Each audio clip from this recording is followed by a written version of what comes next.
think it's on. TRYHARD Company, gear up. Let's go get Tank.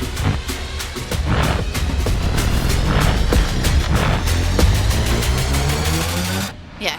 Broadcasting from the last safe tunnel. This is not a test. It's TRYHARD Company Radio.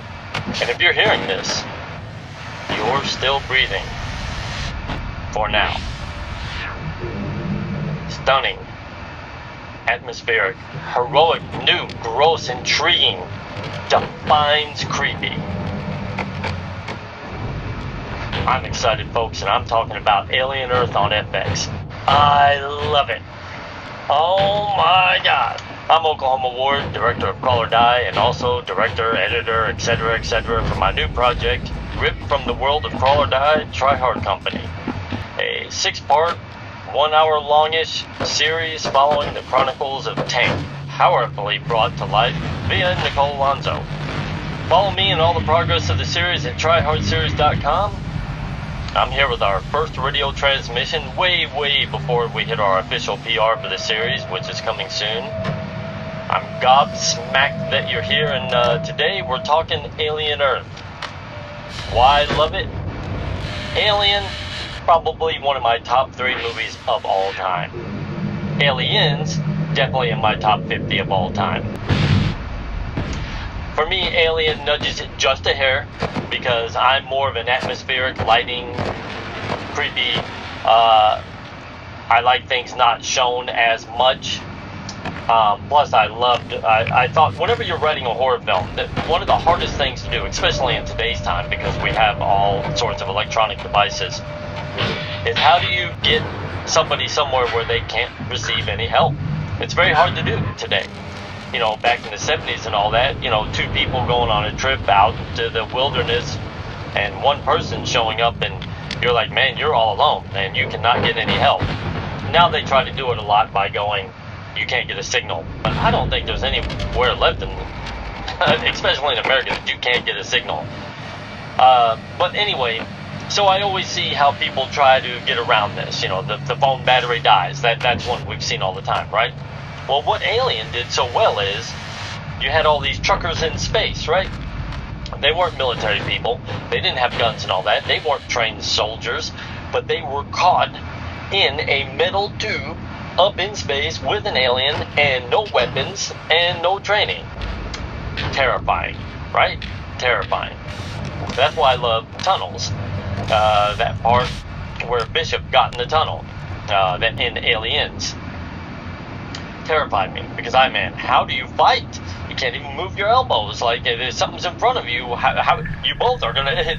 In one sense, I always thought that would be one funny scene, wouldn't it? Like 2 people with forks just like slowly poking each other. Anyway, I digress. Alien Earth. Man, I saw the previews and trailers for this and I was so stoked and excited because I have not been as excited since Aliens. I did like Alien Romulus, but even then, I loved the atmospheric look of it, and again, it was more of like an action thing. It didn't really scare me. I know it scared a lot of the younger generation who maybe hadn't seen the first 2. But we've seen every which way that the alien monster can kill. We've seen the crawling spider, how it can kill. We've seen the acid blood. We've seen the mouth inside the mouth. We've seen the goo. We've seen it. We've seen it kill action-wise, and we've seen it kill suspense-wise. And I always thought, well, man, it's, where do you go from here? And Alien Earth, to me, I've seen the first 2 episodes.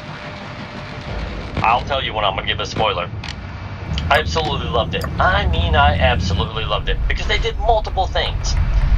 Think about it. The first thing they did was, instead of taking truckers in space fighting an alien, because it's brilliant. Now, James Cameron did a great job because we all went, I wonder how soldiers would fit up against it.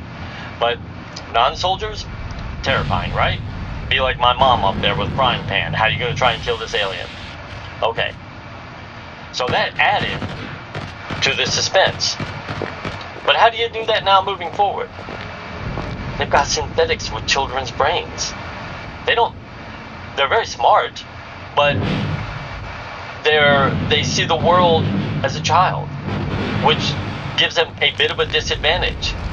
they're learning the world as they're having to fight this. And I thought it was a great setup line. Now here's spoilers. I'm going to be giving spoilers. If you haven't seen it, go watch the series and then come back and listen to this. Spoilers, 3, 2, 1 of the first 2 episodes. Okay, I thought it was brilliant writing. How they added in there. First of all, I gotta tell you, Justified Man with the Blade Runner hair and look, he's playing it perfect. I absolutely love that character. He is such a good actor. Anyway, so I go, what a great line. He says, hey, the humans have evolved to where we are no longer in the food chain. But now, again, we are. And I love that. I love that. And I think the series has taken us there, to where we evolved, to where we're not in the food chain anymore, but all of a sudden, here we are back again. And then, let's throw on top of that, I love this brilliant, where it's not just how does an alien kill, there's all these other species. And they all kill in different ways. And so it brings all this creepiness back. I love it. And I love the look of it. I like the synthetics. I thought it's very timely with everything that's going on. I like cyborgs, synthetics. I love the concept. I love the writing. I love the acting. I love the heroine. It is just brilliant as far as I'm concerned. Now, I was terrified when I watched this. I'm not gonna lie, because my series is coming out. I should be wrapping up. I'm trying to get it finished so that it can go to the Cannes festival. Not in the competition, but it is like the #1 selling event. And that's where Crawl or Dive went, and premiered down in the selling area. But that's what I'm trying to get this series done for. And but I was terrified because I was like, oh God, if this comes out and it blows up, are people then going to see my series and go, oh, here's the poor man version of this? Because we are ultra low budget indie. And but it's not. My story is completely different. I feel great about it. In fact, it invigorated me. I couldn't wait to go down and start filming a bunch of the red tank scenes. I am so excited, everybody. So I bring this up. TryHardSeries.com. Go there. Check out the website. If you have questions like where is it at, what's going on with it, check around the website. You can read back over my blogs where I talk about everything that's going on with it, but you can also follow along our journey. You can right now go to every episode and see the progress on what's left to be done and where we're at. I think it's brilliant. I love it. And currently working on filming all of the red tank scenes. And it's a big task. We're doing all the writing, the scene builds, the special effects, the costumes, the makeup, and the filming essentially. What constitutes a complete 1.5 hour movie on its own worth of footage that I'm shooting. It's insane. And I love it.